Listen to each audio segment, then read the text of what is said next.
Happy Wednesday, everyone. I'm stoked to see everybody here today. We got Ben here today. We're talking about hiring, hiring people into our business and stuff like that, scaling and just keeping that consistency going because it is really tough to stay consistent. I'll be honest. Everybody knows that to be consistent, you really need like that 90-day check-in in your business to keep yourself motivated to keep going. So we're going to talk about that stuff today. Originally, we're going to call some realtors, but we decided to change it up a little bit and chat with Ben here. Real quick, while Ben is joining and everything like that, I want to talk to you guys real quick about LIA. So if you guys don't know, the way LIA works now, there's a 6-figure guarantee. Basically, when you join LIA, there's a guarantee that within your first year of business, you're going to make 6 figures gross profit, right? Who does that? Who in their right mind actually guarantees that stuff, right? There's no mentors that are ever going to guarantee that. So if you don't make 6 figures within your first year, they're going to work with you until you do. So it's not if, it's when. It's guaranteed that you're going to make that much money. So it's just a drop in the hat if you really think about it. Like, you're guaranteed to make that money. So I can't stress you guys enough. February is already pretty much sold out. There's no seats left, or a few seats left. Very few seats left for this. I'm sorry, February. My God, we're in May already. Oh my God. This month is pretty much sold out. June is filling up fast. As you guys know, we only do a few seats per month. That we can only allow a few members per month to join. So it's not open enrollment. It's very limited access. So if you do want to become a LIA member like Ben and like all of us, please, go on to landinvestor.co/apply. Just so you guys know too, you'll basically schedule a 15-minute discovery call, see if you're a good fit. We don't just take anybody into this. Sumner's extremely selective, and he's only going to take the motivated and the people that are actually going to be successful. So he really wants to see everybody succeed. So you got to make sure you apply. We're going to see if you're the right fit. Are the right fit, then you'll be, allowed to join LIA. So super excited to see you on the other side. As you guys know, we have the LIA Mastermind coming up. I'm going to drop that here. Right here, landinvestor.co/mastermind. So right here, this is the mastermind. Now the dates changed. We actually, the dates are now going to be October 12th and 13th. So please keep that in mind. If you had already bought your ticket, the dates had to change. So please keep that in mind right here. It's October 12th and 13th with the VIP day before. So please make sure you check that out. The tickets are selling fast. We only have 275 for standard and 25 for VIP. These are not the real numbers. These are the total seats, but most of these VIPs are pretty much sold out. And a lot of these standard pre-sale tickets have already sold out. We're going to do an awesome hike. We did this is last year's. I'm somewhere right here. This is the actual event. Super fun. You guys see Sumner talking. It was awesome. We had a ton of great people there. So make sure you guys come out. It's going to be awesome. That's where I met Ben. We got to hang out a lot then. It was really fun. And I'm stoked to see him there again this year. So yeah, let's hop into this. Let me give you guys this too. So everybody asks.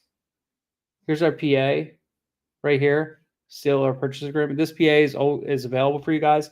This is the PA we use to lock up all our 6-figure deals. I talked last week about a deal that we just closed on that we had a $220K spread gross. So on one deal. It's crazy. Absolutely insane.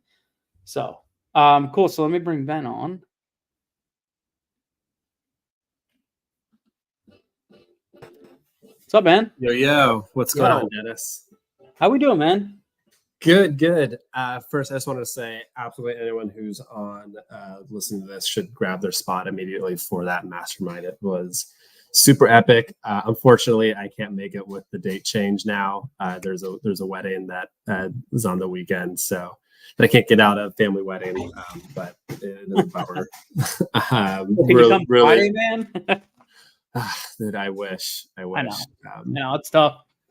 Family, man, they bring you down sometimes. I know. I'm gonna try. I'm thinking about maybe asking Sumner, or just put it on Discord. Maybe I'll try and get like a West Coast SoCal meetup for it, because I know there's a bunch of people. There's been people down in San Diego, and I'll be down there in August. So maybe I'll try and sanction a unofficial LIA meetup then. Just do it. Guys out here. We're going to be doing a Jersey one at some point. I know Ray is going to be coming out here, and Ray McLeod and a couple other people. So we're going to try to do one together. So yeah, do it, man. Yeah, I've always a good time when we meet other land investors. I'm actually go hiking with another land investor that I met recently who lives in Pasadena. So like I'm all about like really trying to up the networking, and especially in this business, because I haven't met a single person in land investing so far that's like out to get someone else and just like trying others all in it for themselves. It's an amazing networking community. Yeah, like I haven't seen anything like it. Yeah, everybody shares. It's very like share your information, work together, collaborate, because there's no reason not to, right? It's just, there's so many opportunities for everybody that there's no limiting here. Totally. That's what I really love about it. So yeah, this business is awesome, man. It's really great. At this point I'm so like my time in my business is so low right now. I'm probably like 2 hours, maybe 10 hours a week max. Okay.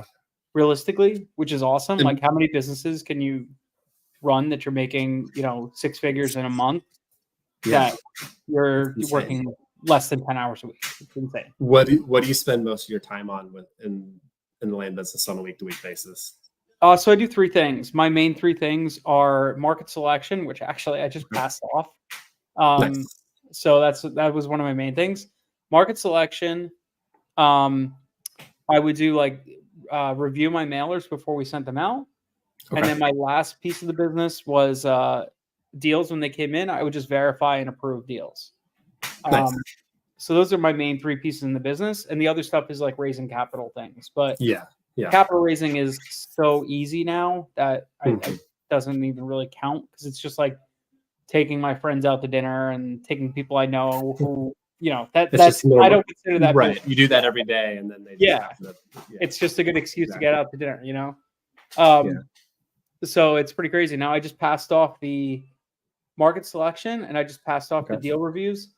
So my last piece of the puzzle is hiring somebody to run sales, and then I'm basically just in the back making sure everything's chugging along.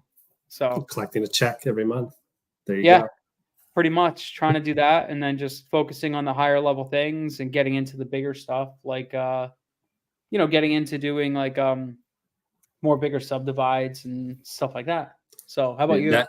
That's all the rate. Like I feel like that's on top of mind for everybody that I've been speaking with lately, is like especially guys that who started around the same time as me. They've been in the business for about a year, and I think you started only a few months earlier than I did. And once you get that system down, where it's just a conveyor belt of market selection to getting your marketing piece right, to working the leads, getting the sales done, and just working on honing in those KPIs of just hey, it all comes down to getting the mail out the door.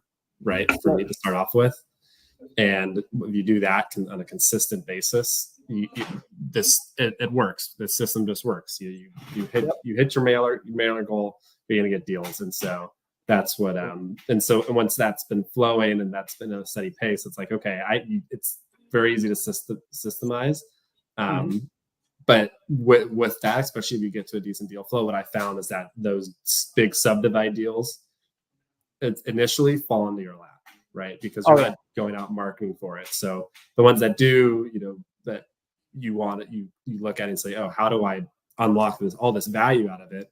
And what I found is that they're not as easy or straightforward as it seems on the surface. But if you can go and you can really tune your marketing, and especially with land insights, like it makes it it's ridiculously simple to now to be able to target for those specific properties, right? All you do is take a VA, train them on this is a great subdivide property, go out and hone that list, refine that list, and now you're just like, now you can be a sniper for those properties. the key thing for the subdivides that I found is that knowing the type is like, is this going to be entitlement subdivision? It's going to have a long runway. You're going to have to get really your hands dirty in the jurisdictional process, or is it going to be minor subdivide, very straightforward? You're just getting surveyors done, but it comes with a larger price point, and you're going to have to take it down. And so you just need to find the capital to do so. And so finding the capital for those is where I think I spent a lot of my time over the last couple of months, similar to you, right? Like, it has probably, I didn't have this amazing subdivide deal that fell into my lap. Really, it didn't even come from a mailer. It came from, it is an offshoot of a mailer from a lead that I tried to close. A gentleman was representing his secretary in the transaction. He had heard of somebody else wanting to sell their property. It was under contract, was getting ready to fall out, 350 acres in South Carolina. Nice. And he's like, hey, listen, I think they're going to fall out. Like, if you think, they're willing to sell it for 5,000 an acre, subdivided comps are 10,000 an acre. Like, it was 7,800 feet of road frontage, right? Like, it's it just screamed, potential all day long. But huge price points. So like, you need the capital to do that. And so spending the time trying to network and find that capital has also been taken away time from the business, like the day-to-day nuts and bolts. And right now I'm solo, hence why I reached out to you and said, listen, I want to talk about hiring, bringing people in, managing those processes and best way to go about it. So that's where my head's at lately. So there's a lot of things you got to look at, right? Especially with hiring. One is like, do you have yourself like an org chart or something like that? Like that kind of goes into all your different roles? Kind of like that E-Myth exercise, right? Where you're like, you maybe have your role at the beginning, but you know exactly what you want your team to look like.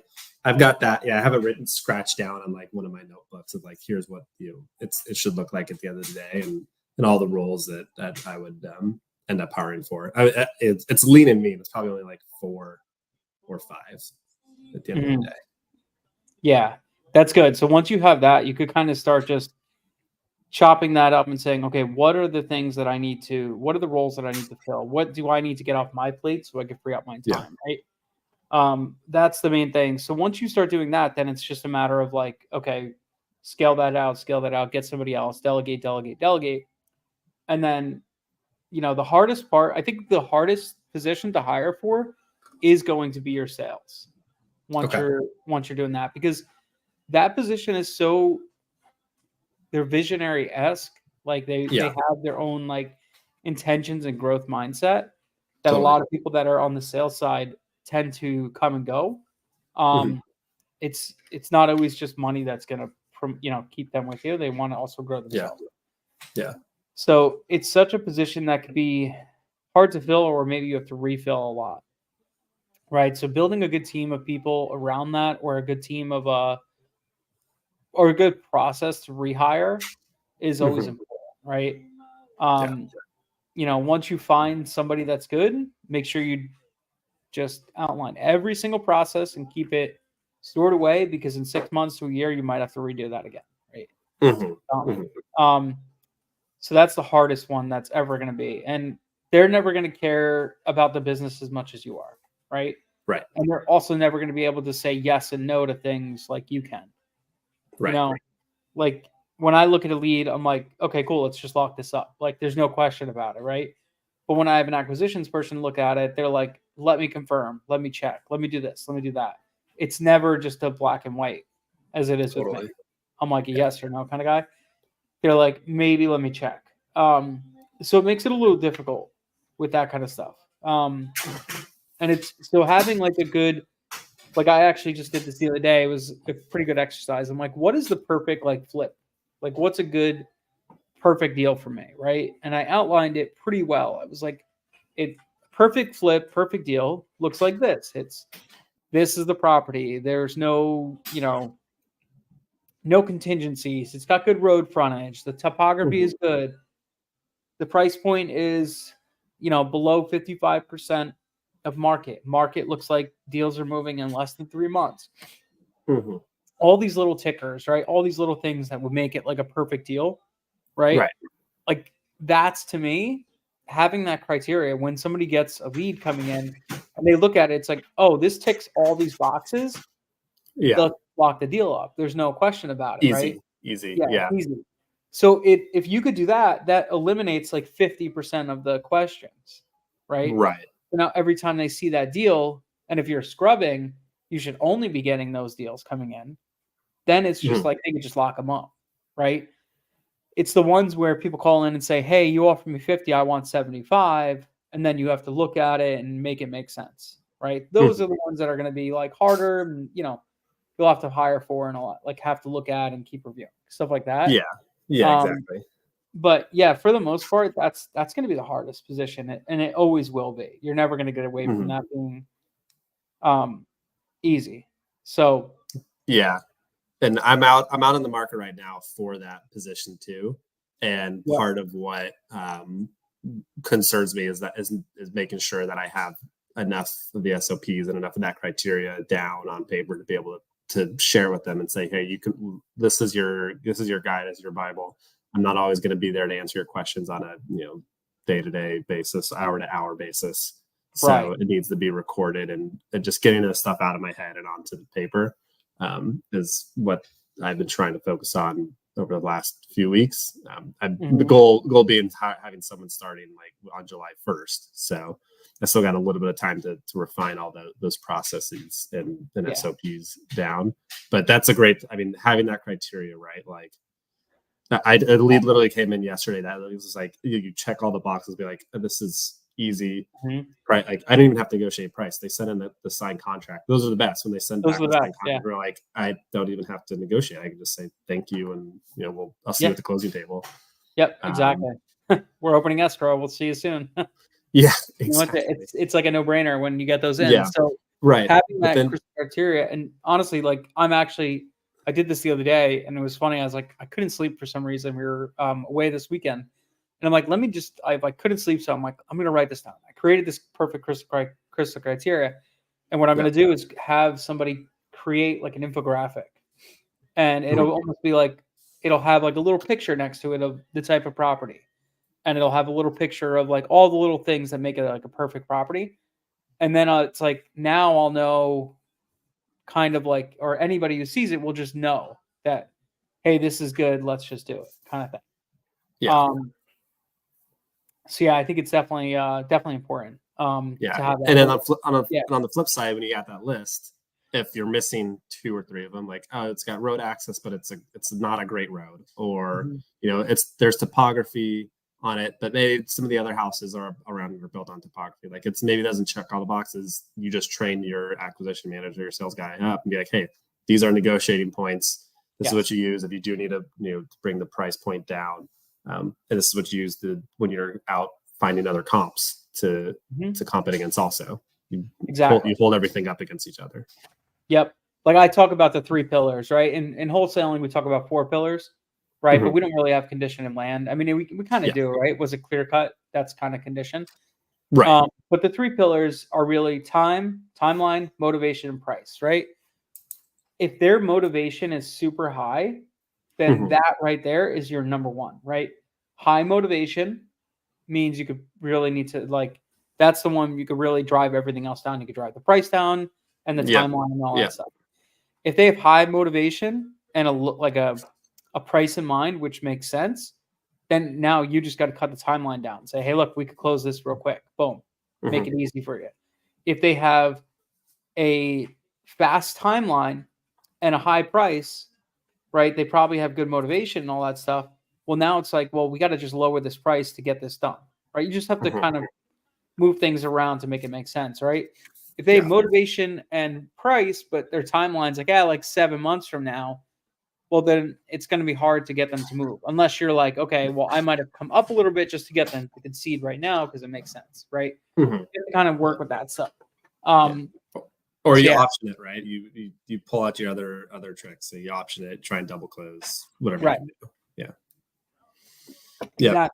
exactly. And like, all right, so deals like the big talk is South Carolina right now, Mhm. and wholesaling in South Carolina and all this stuff. And a lot of people are like, well, I can't double close in South Carolina. Well, Right. if you're good at raising capital, you're fine in South Carolina, right? Totally. So you could still market, buy properties, and then you could just wholesale it, basically. Well, that's essentially what we do in land anyways. We wholesale. Yeah. We could buy properties, list them directly on the market, and sell them. You know, Mhm. that's what we're doing. So, Yep. as long as you have the cost of capital to support that, right? Like, yeah, you just that's what you got to do in order to survive in a market like that. You just have that you're an owner. exactly. It's part of your business. Business conditions change. And at Vernon, everyone go to Vernon, who says Yeah. he'll fund all South Carolina deals, even if it's love it. between up to 60-70% of market value. He'll take those down all day long. I love it. Yeah, I want to get into funding too. So Vernon, we might have to talk, man. Hold on 1 second. What I got an emergency text from my wife real quick. I just gotta check one thing. Yeah.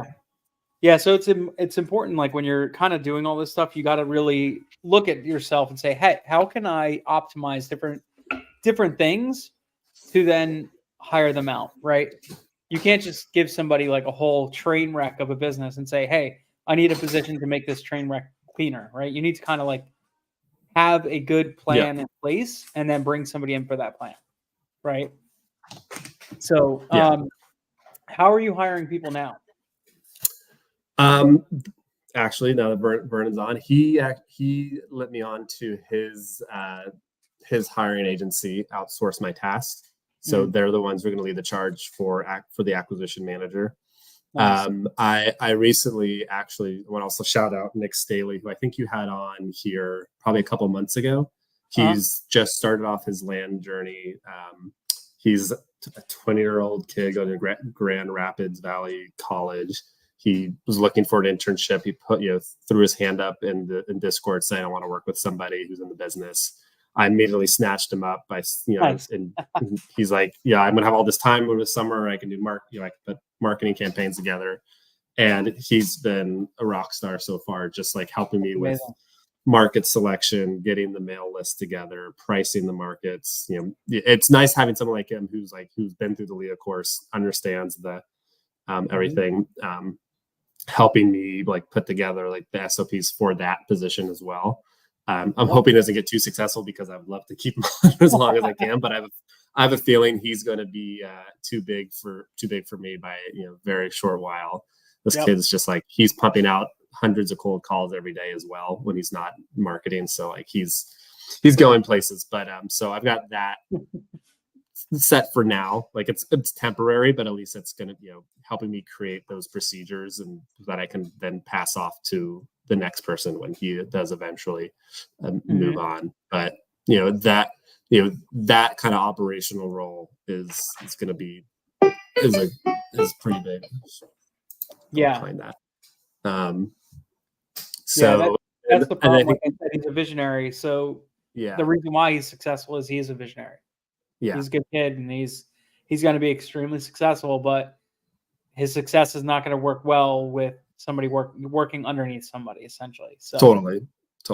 Yeah, he just needs to build up the capital to be able to support his business, right? Like he's pretty much starting from zero, and he's already got a couple deals that's under contract right now. And he'll make 6 figures by the end of the year, no doubt. Wow, without a doubt, easy. I mean, that's one deal. You're one deal away from 6 figures. Exactly. But in the meantime, when he's not making anything, I snatched him up, and he's going to make a little bit of money while doing an internship during the summer too, and it'll be it's a good win-win. Yeah, and like I said, and help me create the processes for that role as well. Yep, having those win-wins is important. And I can't stress enough. Have I showed you the SOP creator on Loom?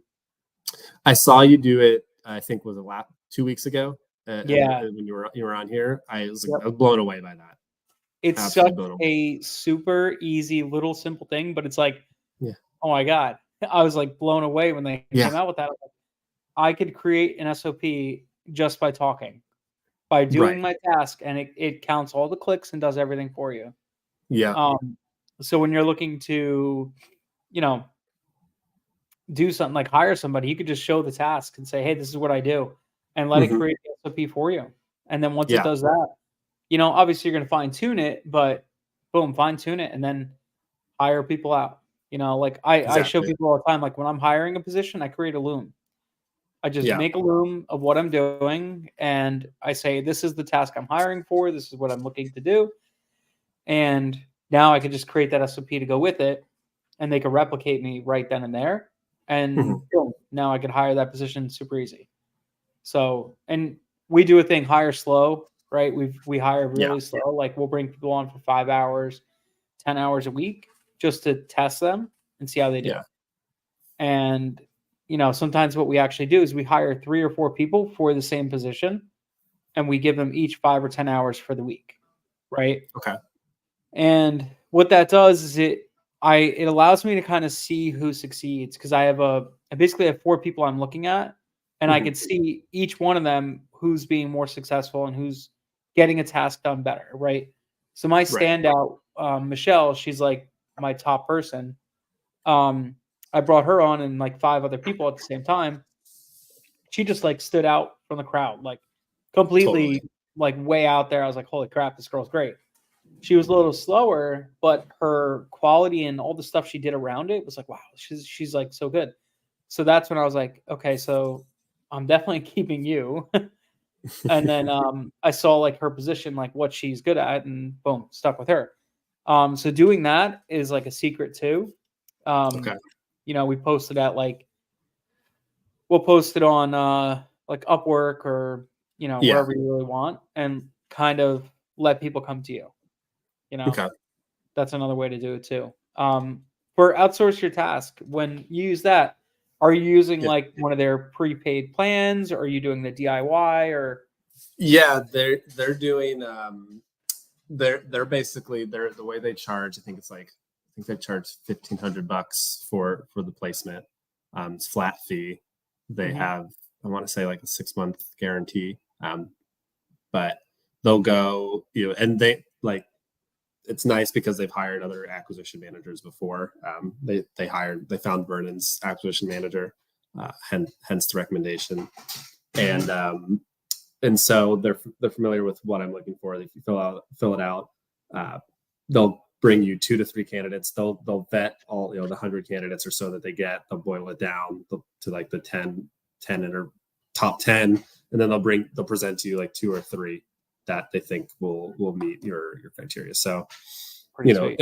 and they want you to bring on, just hire one person for full time. I think, with what you suggested, could definitely would make sense. I think if the acquisition manager role and my business had more well defined processes, had more systems that I could, you go out, and now that I feel comfortable managing it for that role, speak, okay, let's go out. We need to hire someone else, but we can do this posting ourselves and go bring on 2 to 3 people for a part time and see. Mhm.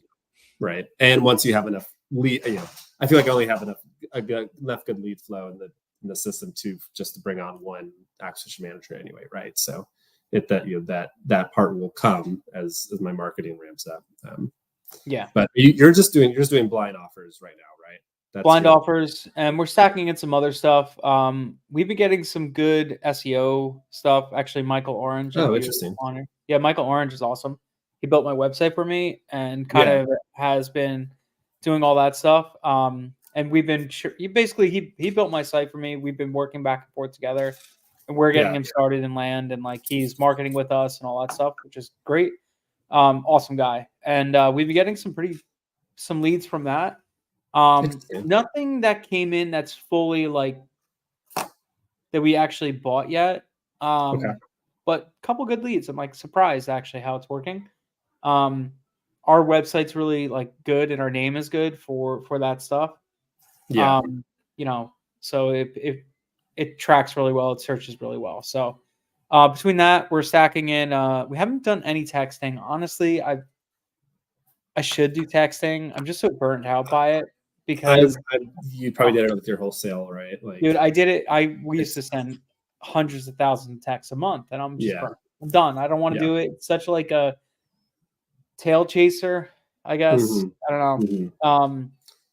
There's a But lot we're of automation you can build around it I these know. days too, and it's just, but I'm my mind doesn't work like that. I've seen other operations do it. I'm just blown away by how some people like are, they're able to think in those kind of, those very operational technical systems. But like I think guys like you and I, like we just, you get on the phone, you relate to people, right? Like that's the way you make the sales, and that's what there's different ways to run business. I agree. I think texting will be the last marketing channel that I ever try and explore. I'm exploring cold calling right now to layer on. I think like the way I'm going to do it is like, hit everyone with my blind offers, follow up with the cold call, like maybe 2 months after the campaign settles. So, call it maybe 3 months after all the letters are in, fully baked, follow up with a, hey, we sent you a letter.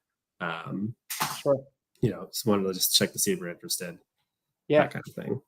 Yeah. Cold calling is a good thing. I have, I've done a lot of that too. I mean, we used to have a pretty sizable team doing that. And, I'll tell you from experience, if you're going to cold call and you're going to do all that stuff, there's a lot of little nuances you need to learn, right? Yeah. There's so many little nuances, and you got to be careful because like little things like giving out your business name on the first call and saying like hot words like, give you an offer, things like that are very, you gotta be careful with that stuff. You get litigated on pretty quickly. Okay.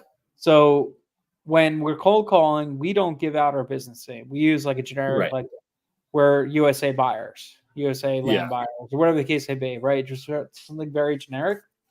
That's not going to link them back to us, so we can't get litigated upon. If you do have somebody that's like, send me a mail, send me a contract, send me this in black and white, like very, very adamant about sending you something, like they want you to mail them something, that's like probably a litigator. That's somebody you might want to be careful with.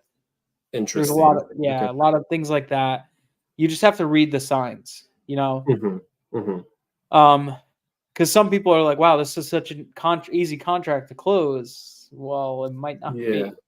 They just want something who's black this and white guy just sitting by the phone waiting to close the deal, right? Like, right, exactly. Yeah. Cold calling is not something that's going to net you a deal within the first 3 months, 6 months, or anything like that. It's going to take you a long time, and it's going to take a lot of calls and a lot of follow-ups and everything like that. The average, when we used to cold call, average for, contacts to close was 26. So it could be one, all the way up to like 100, but the average is 26, right? That's so wild. You have to make 26 touch points before you get a closed contract. Okay. Right. That was within houses. Now land, I could see that being pretty close to the same, right? You're taking a cold lead and you're converting it into something. It's going to take you a long time. Totally. So with that in mind, you have to be persistent and consistent. In your follow-up, and have multiple ways to follow up, build a really good pipeline and system and processes and stuff like that. So it's a lot. That's good. That's good to know. That's good to know. I mean, the main reason why I wanted is exploring this because with an acquisition manager coming on, I want to make sure that they have plenty of leads to work on. So these blind offer leads that we're getting, they're very high intent, right? You can do the 2-call close, and most of the time you don't have to, it's probably closer to the 7 to 10 touches that you really need with a blind offer versus cold calling, right? Like it's a lot simpler, but you do the math. The math that I've done is you send 10,000 mailers a month. You on average, say you get 50 leads in, 20 of those leads are like, don't F out of here. So you're like 30 leads that you're really like having to call, explore. Maybe 10 of them are bad properties, but you got to qualify them anyway. So, you're like really talking to 20 people a month, like 20 people in depth conversations, spending 20 to 30 minutes each time, trying to really, hone in on them. So the talk time at that level, just say like 20, you're spending on average, let's just say you take 20 minutes to 20 people, you're really getting in. That's 400 minutes a month. Mhm. That's only 6 hours, right? And Yeah. you're hiring a full-time person to manage that. And Mhm. granted, you'll call some people twice, you'll call them, follow Yeah. up. So for full-time job is 40 hours a week. So like, what are you going to Mhm. do with the rest of the time? So if you get the cold calling in, you could fill that space in, right? So that's Right. where my thinking is for opening that channel as Mhm. well. And I think obviously it'll take time for an access banner to ramp up and get to that point where they're doing that consistently. But Mhm. that's where the idea for me is like, okay, let's start opening up these other marketing channels. Yeah. So for with outsource your task, you have to hire full Yeah. time right away, or is it something like you could say, "Hey, I only need somebody 20 hours a week right now, but eventually we're going to be ramping up as we scale our marketing."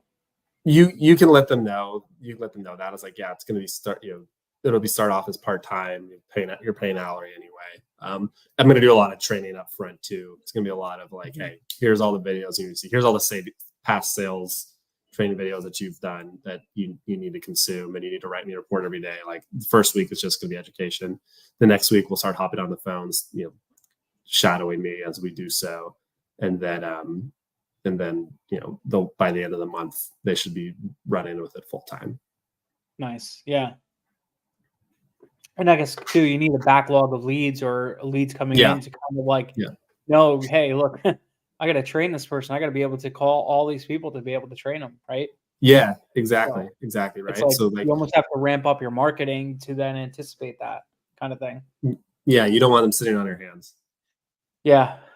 Yeah. So make For sure sure. you're ready when you're going to hire for a position like that to, have enough lead flow and stuff like that. How much mail are you sending right now?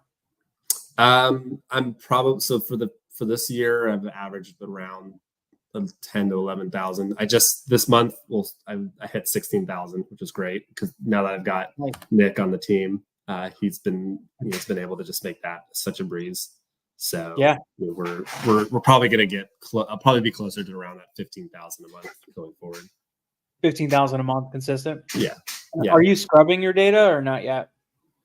We're just scrubbing for landlocked stuff. We're not Okay. making the list super pristine where, we're just targeting the type of properties we want that, those avatars of the good properties. So Gotcha. just Okay. a quick and dirty, like, hey, let's look at these landlocked and get it out of here. Mhm. Why haven't you decided to scrub more of that out?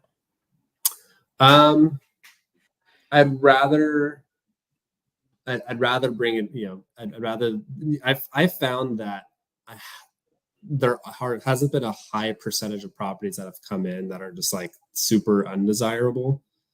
That hasn't been, that's been worth the time to hone in those lists, basically. Sure. Right. So obviously, like if you have 10,000 lists of like only properties that you want, you're still going to probably get the same lead percentage back. So you're right. Like I see where you're leading Yeah. back to, but Yeah, just because it lowers your cost per, like yeah, if let's say you're marketing to 10,000 people and it's just willy-nilly throwing it out there, but why not hone it into 10,000 of properties you like?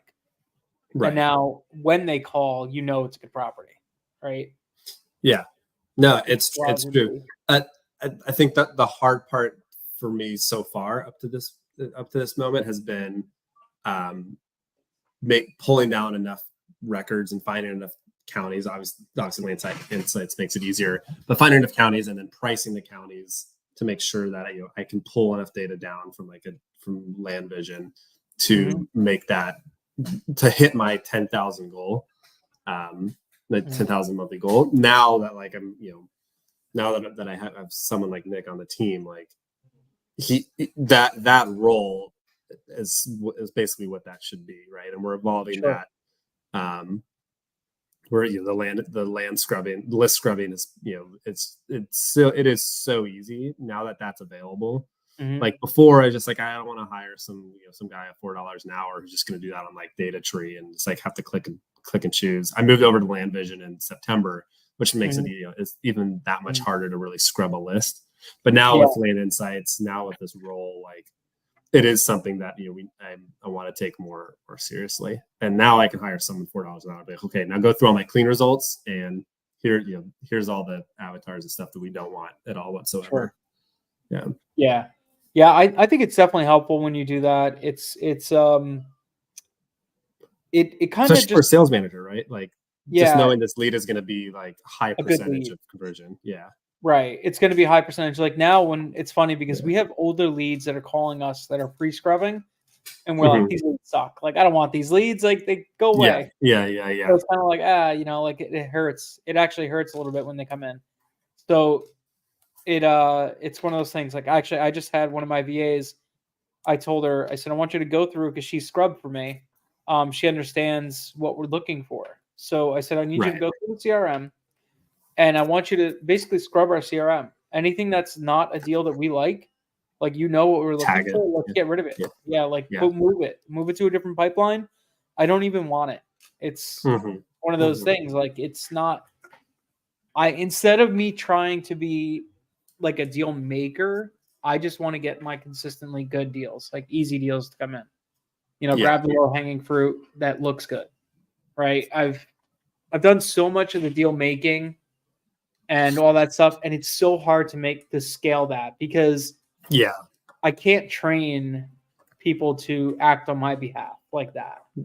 You know, It's it's so very true. hard. I feel like that's most of the deals in my pipeline has been that deal making bucket, right? Like a Right. perfect example of one I just did was like an 18-acre parcel, shaped like an L, right? And so it's actually more like this, where Yeah. the long end was behind the neighbor's parcel, and it was buy for 81. The whole 18 acres is probably market value around 105, 110. So it's like, it's up there. I can't get a funder interested. I was just probably just gonna be like, and it was South Carolina, so you can't double close it. They just did not have the capital ready yet to be able to just take something like that down, and because of the skinny market value ratio. But I called my broker, that I knew in the market. I was like, hey, what, can you take a look at this for me? Like, what do you like? You seen something I not? He's like, well, I I know the neighbor just bought his property, even though it was listed as somebody else on Mhm. on land on Data Tree or whatever. He's like, well, they just bought theirs. They're building on it. Let me go call him and talk to him, see if he wants like 12 acres behind his property because it's connected to a creek. And now he's got Mhm. it all fully connected. So he made the deal. Like broker made the deal happen. Yeah. Neighbors buying that 12 acres for my whole basis in the deal. And now I got to sell 5 acres of that's the better part, higher value quality anyway. But an acquisition manager is not going to get there without years of experience and Right. looking at deals and thinking along those lines and thinking like an owner of how do I make a deal work. So Yeah, those that's are, the hardest part is yeah, getting people to understand that and like training them to do that. You really can't. It's really hard. yeah, They yeah, have to have a want and a need to kind of like do that role. It's really hard. It's going to be really difficult. That's why for me, like when we have two acquisitions managers now, and they're great. uh-huh. Um, I'm actually looking for somebody to be lead manager, sales manager kind of person, right? Mhm. Somebody that's going to be basically taking over everything in my Right. business, taking over me, basically, and make the decision. So I'm like, how can I simplify this? Well, it's getting better quality leads. So it all leads down Mhm. to scrubbing, Yeah, right? So we yeah, scrub so that I know that the deals that are coming in are good deals, right? yeah. And when they come in, there's no like guessing or figuring it out. Well, let's be the deal maker here and make this It's all work. upstream of that. Exactly. Yeah, exactly. And then what I'll do is now I'll build like a second branch of my Mhm. business that'll be the deal making stuff, where it's like Right. that's where I'm coming to play, and I look at the leads and figure out, okay, how can I make this work, and how can I do different things, right? Yeah, That's yeah, my and it only goal. be and those are the high, and you have a minimum profit target in mind too, because Yeah, you're going to be actually making those deals. It has to come at at a high price point because your time is way more valuable, right? Exactly. So that's exactly how I'm trying. That's exactly where I'm thinking. And so the strategy of making sure that what I call like the barbell approach, right? Like it goes back to the subdivisions that we were talking about in the beginning of this call. The nuts and bolts, the bread and potato deals, the basic flips, like that can be scaled tremendously. Yes. If you put on a conveyor belt, like it could be in and out nonstop day after day.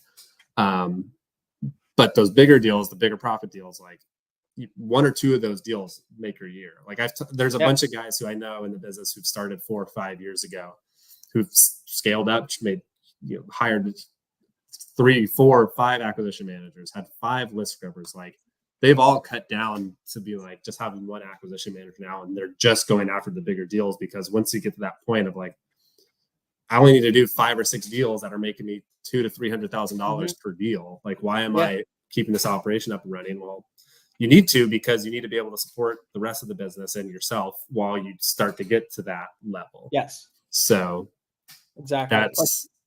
You need to put the pieces all together in place in order to do that first. You can't just take the jump yet. Exactly. That's kind of why I was going to change things in my business where I'm like, I don't even want to market to things that won't make me 6 figures. Right. Right. That's what I was telling myself. But then I was like thinking about it. I'm like, a lot of these simple deals, maybe I don't have to take them down. Right. Maybe I could just wholesale them out. And that's kind of what I'm thinking now too, is like, if I get a deal that has a really good spread, it's a good deal, straightforward deal, I'm just wholesaling it out now. So I'd rather wholesale it to another guy inside LIA, give them a shot at it. And if they can make 30 grand, great. I'll make 5 grand quick, done, out the deal. It just keeps the business flowing and all that stuff.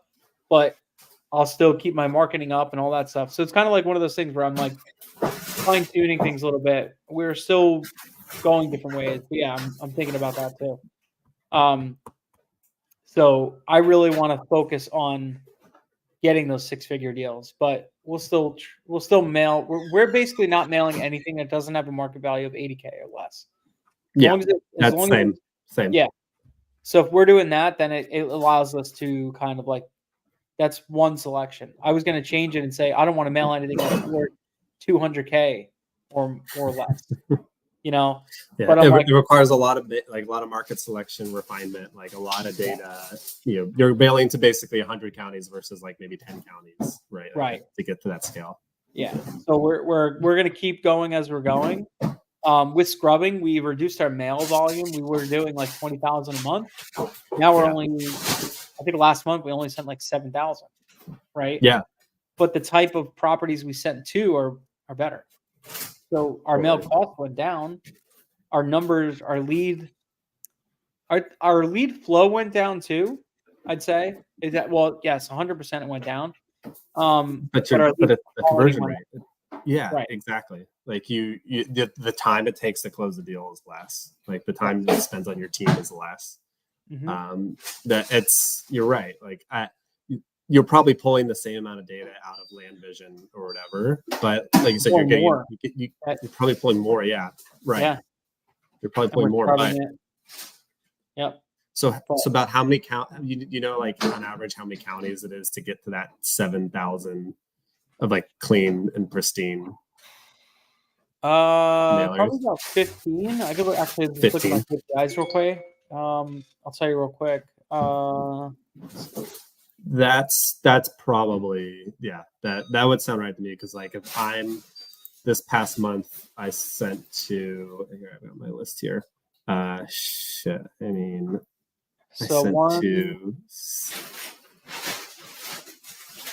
I sent to 15, and that was 15,000 unscripted. So 14 counties right now are between merge proofing and campaign started since April 16th. Okay.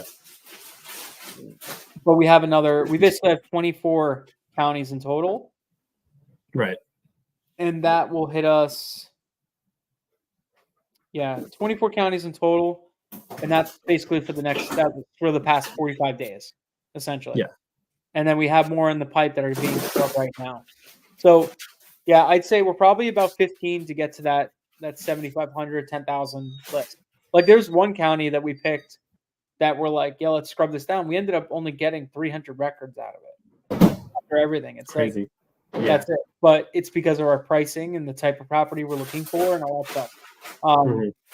So, but if we pull one deal out of that, you're probably going to make 100 grand, 80 grand, something like that on one deal. That's all you need. Yeah. Like that's amazing.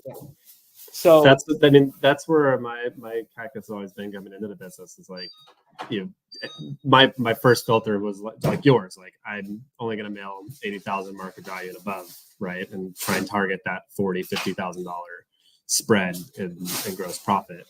And like that way, I only have to do 20 deals a year to get to $1 million, right? Yeah. Yep. Get 20 deals. You need to do 10,000. 120,000 letters for 5,000 letters a pop. Like that was the math, that was the calculus. But you don't need to get to 120,000 letters now if you're getting really good deals every it's only sending 7,500 out.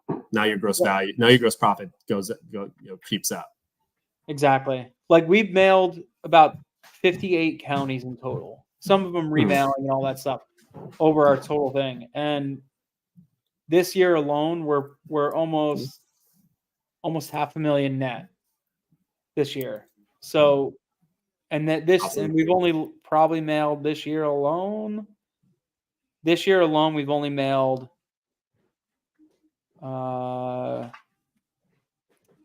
we've mailed in our, pipe to mail is about 30 counties and we're at 500,000. So yeah. It's pretty crazy. And then then we've only just started scrubbing, like really in-depth scrubbing. Like we scrub for 20 different parameters. So we go above and beyond. Like Land Insights, they have really great scrubbing for like if you're just getting into it. But we scrub to like so many different parameters because we really want to fine-tune our stuff. And our list gets smaller and smaller and smaller, right? Which is fine. I like that actually. But for you, for instance, like it might be a good idea for you to look into more of the scrubbing, scaling down your list a little bit, so that when your acquisition's coming in, you don't have deal making. You don't have deal making you have to worry about. You could just focus on the actual like, okay, here's the good deals, here's the bread and butters. Just do that. Right. And as they get more acclimated with the business, then maybe say, okay, let's start adding in some odd shaped properties.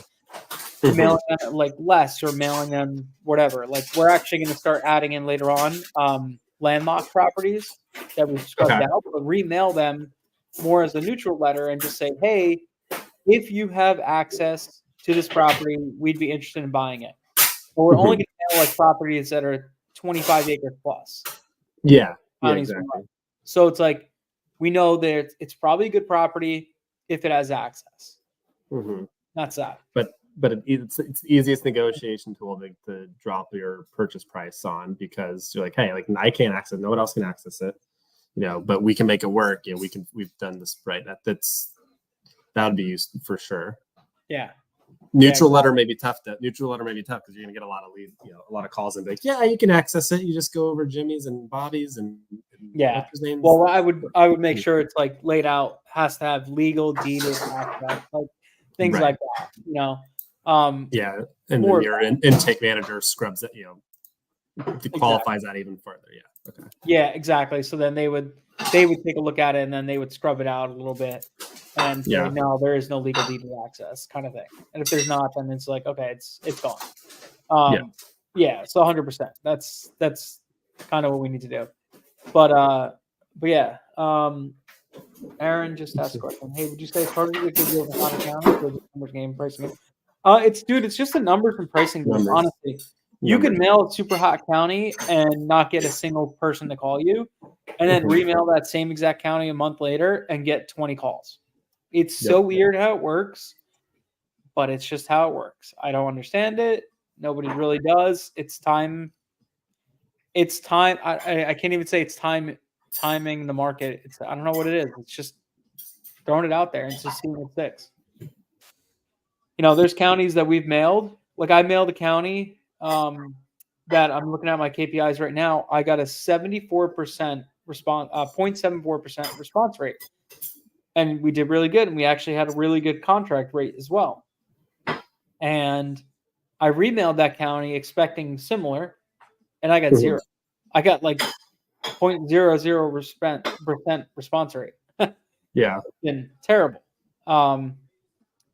they're crazy. Yeah. Like I have another county that we just mailed.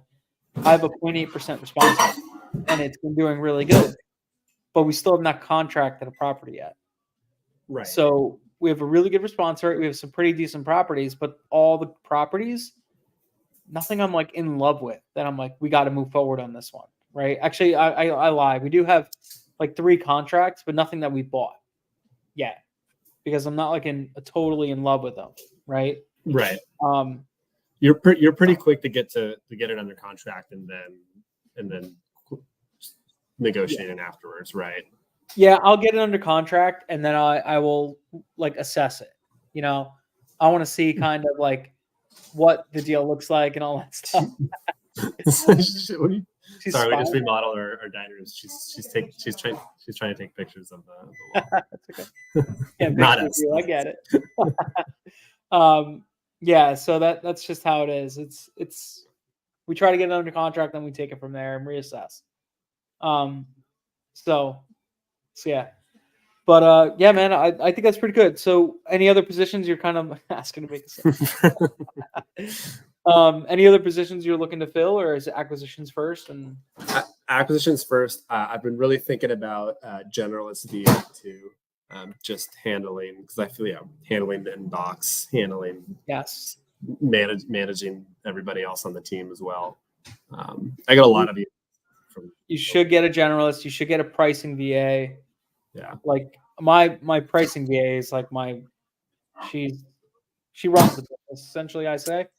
Does she price the markets and the comp, and when the leads come in too? Does she, or is it? She was doing that, but I just switched her up because she fits better in a role where she kind of just does her thing.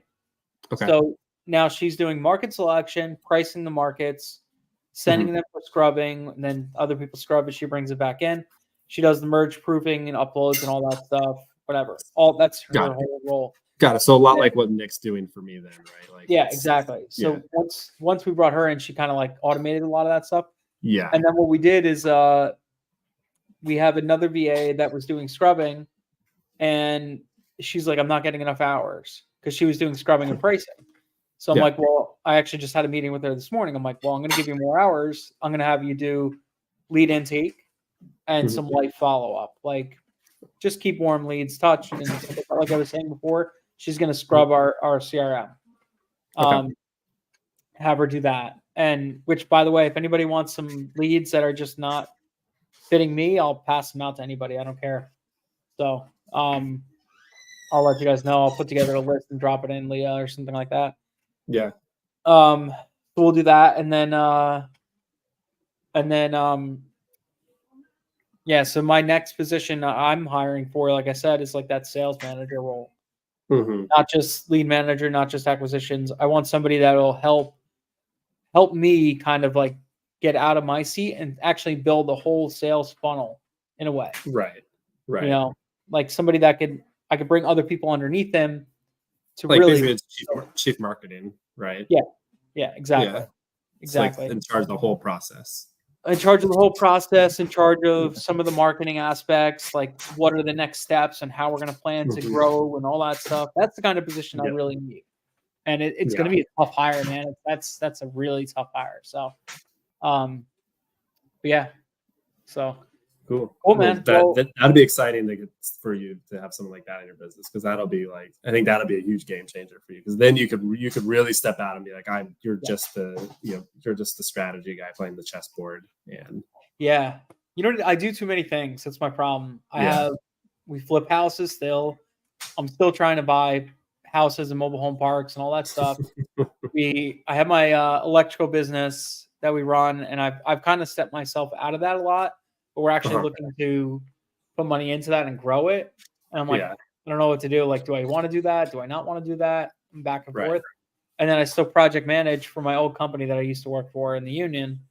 Dude, it's wild how many hats you still wear. I can't believe you still flip houses, to be honest. I feel like that would be the biggest pain in the ass versus like I can't help it. I'm addicted. Yeah. I mean, I'm selling a flip tomorrow that I'll make 120 grand on. It's like, what am I supposed to do? It's like, fair enough.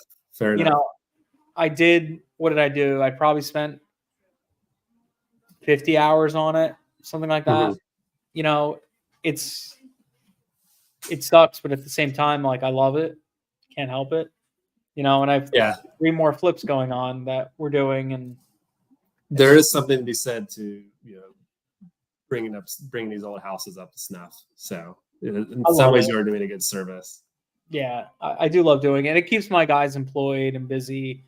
Like, I have contractors that call me all the time. So we need to graduate you to bigger properties then, start doing some multifamily stuff. Yeah. Get some depreciation on the book so you can start offsetting this ordinary income. Yeah, that's why we buy properties still. We buy as many properties as we can. So, like, I have a 27-unit mobile home park that we're looking at right now. We just offered on 20-unit mobile home park. We just offered on 4 single families that I think we're going to buy, and some other stuff. So we're always, dude. I don't make real estate investors are always broke, bro. We don't make any money. Yeah, we make money and we just dump it into deals. Exactly. We got assets and we got deals. Yeah, that's right. My wife is always like, "Can we do this, that, and the other things in the house?" I'm like, "It doesn't make us money though for the future." No. Like, no. Totally. Oh yeah, like I said, we just redid the kitchen, their dining room. But I literally just did a board and battens on our wall because I'm not going to hire that out. I'm not going to pay for someone else to read that. If I could just, you know, handle a miter saw, like it's not a big deal. You got to save that money for deals and mailers. Yeah, that's the problem. Awesome, man. I appreciate it. Just so you guys know, tonight there's a webinar. Sumner's putting on a webinar tonight. Tonight in like 2 hours? He's doing it? Something like that. 2.5, yeah. Like that. It's going to be a pretty sick webinar. You guys should definitely check it out. Ryland's hosting a call inside LIA now, so we'll end this so that everybody can hop over there. But dude, Ben, thanks for hanging out, man. Keep me posted. Awesome. If you want to chat more about this and stuff like that, schedule another time. We'll for sure. This was great. We could talk more, and maybe after you've hired, like, kind of talk more about that stuff and how it all looks. That's a great idea. I'd definitely do a check-in for sure. Yeah. All right. Do it, man. Thanks, Dennis. Thanks for scheduling. Talk soon, bro. Appreciate it. See ya. Later, man.